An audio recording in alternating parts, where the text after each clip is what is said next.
Dans cette vidéo, nous allons parler de l'atterrissage et du roulement.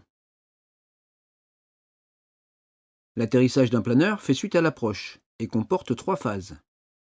L'arrondi, au cours duquel le taux de descente est progressivement annulé. Le palier de décélération, qui a pour but de résorber la vitesse horizontale et d'amener le planeur au toucher. Et le roulement, pendant lequel la décélération se poursuit jusqu'à l'arrêt total de la machine. Lors des 3 phases que nous allons étudier ici, les manœuvres effectuées n'ont plus pour but la précision de l'atterrissage. Il s'agit uniquement d'amener le planeur au contact avec le sol, en douceur et en sécurité.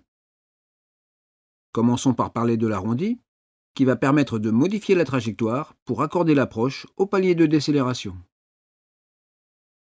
À cet instant, le planeur vole à la VOA et est stable sur une pente de descente à l'intérieur du pinceau d'approche. L'arrondi consiste alors en une variation progressive de l'assiette à cabrer, dont le but est d'amener le planeur sur une trajectoire quasiment horizontale à proximité du sol. La principale difficulté dans l'exécution de l'arrondi est d'apprécier le bon moment pour le débuter. Trop haut, la vitesse en fin d'arrondi sera faible et le planeur risquera de décrocher, ce qui se traduira par un contact brutal avec le sol.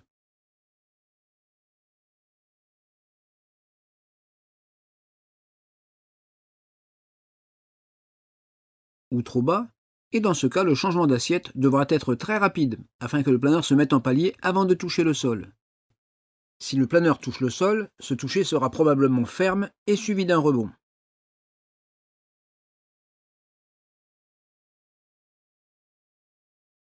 Sachez cependant qu'il n'y a pas de hauteur précise pour débuter un arrondi.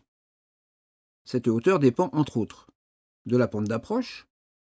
Plus cette pente est forte et plus l'arrondi devra être précoce.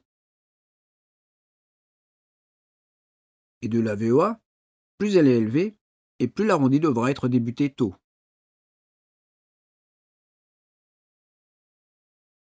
En pratique, l'appréciation du bon moment nécessite une bonne conscience de l'environnement en courte finale. Pour cela, il faut un circuit visuel qui va effectuer successivement et à un rythme rapide, une visée du point d'aboutissement, un repérage de l'assiette instantanée et une perception de la hauteur du planeur. Avec l'entraînement, ce circuit visuel se fera d'une manière machinale et intuitive. Le secret est de ne pas se focaliser sur un seul de ces éléments. Votre instructeur vous indiquera quel est le bon moment pour débuter l'arrondi. Au fur et à mesure de votre formation, vous apprendrez à sentir cette hauteur qui vous permettra d'effectuer votre changement d'assiette sans lenteur ni précipitation.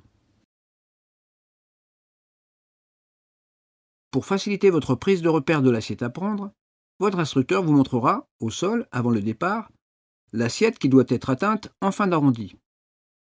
Il vous montrera aussi l'assiette 2 points qu'a le planeur au moment où il touche le sol pendant l'atterrissage. Sur certains planeurs, cette assiette est différente de celle qu'il a quand il est arrêté. Parlons maintenant du palier de décélération. Il a 2 objectifs.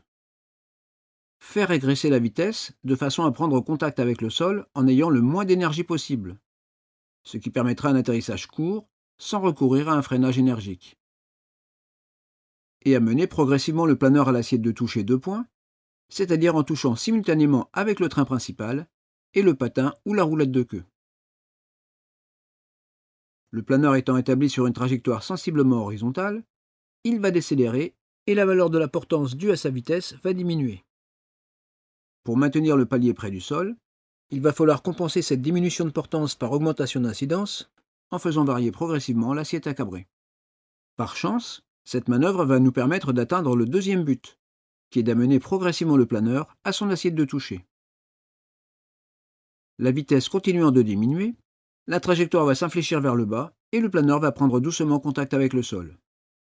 En pratique, dès que le planeur est établi sur la trajectoire de palier, on élargit son champ de vision pour mieux estimer sa hauteur, tout en surveillant l'assiette et l'alignement sur l'axe de piste.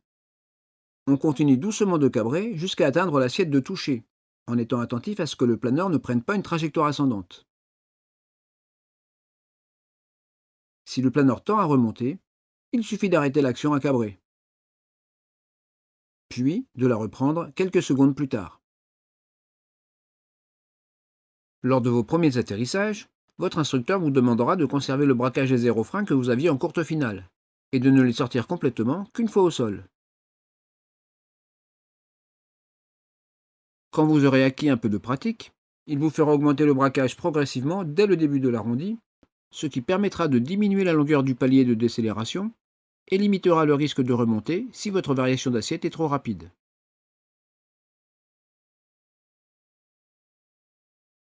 Si en cours d'arrondi ou lors du palier de décélération le planeur touche le sol et rebondit, ou encore si le palier est effectué trop haut, la manœuvre généralement préconisée est de rentrer les aérofreins pour limiter la perte de vitesse, de revenir à l'assiette de référence ou de prendre doucement une assiette légèrement plus piquée, et de reprendre une manœuvre d'arrondi. Lors de votre apprentissage, vous aurez probablement l'occasion de voir ces situations et votre instructeur vous montrera les moyens d'y remédier. Voyons maintenant la dernière phase, qui est le roulement au sol. L'objectif est de maintenir l'axe d'atterrissage avec les ailes horizontales et l'assiette préconisée pour le toucher.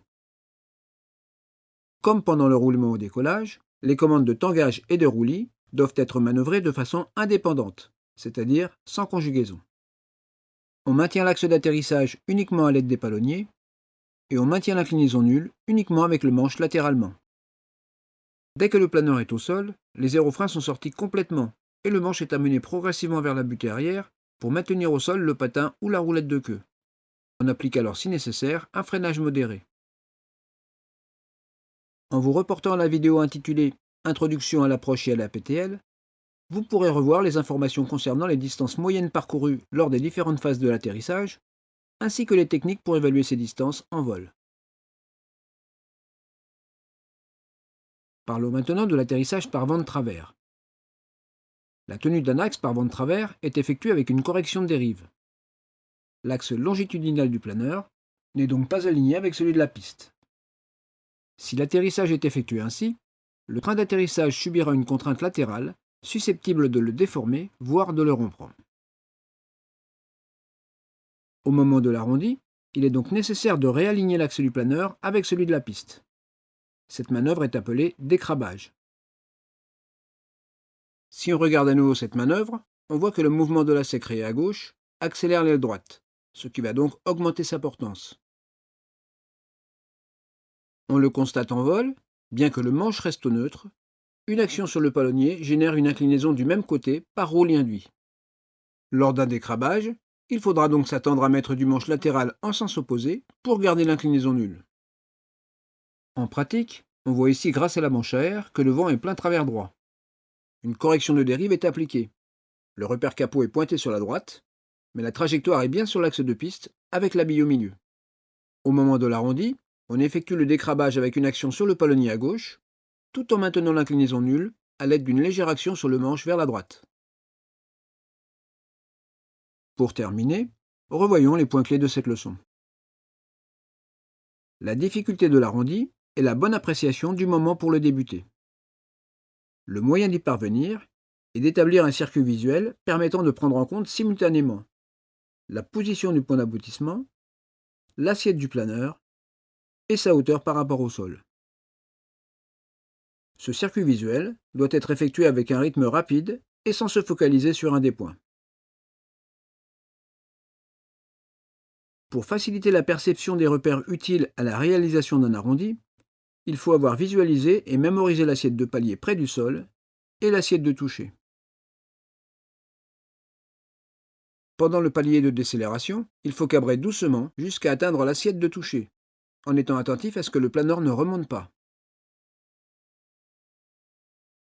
Lors du roulement au sol, les aérofreins sont sortis à fond, le manche est amené progressivement en butée arrière, et on applique si nécessaire un freinage modéré. En cas de vent de travers, la correction de dérive doit être annulée par une action sur le palonnier, en maintenant une valeur d'inclinaison appropriée pendant toute la manœuvre d'atterrissage. Dans cette vidéo, nous avons parlé de l'atterrissage et du roulement. Dans la prochaine vidéo, nous parlerons du virage à grande inclinaison et du virage engagé.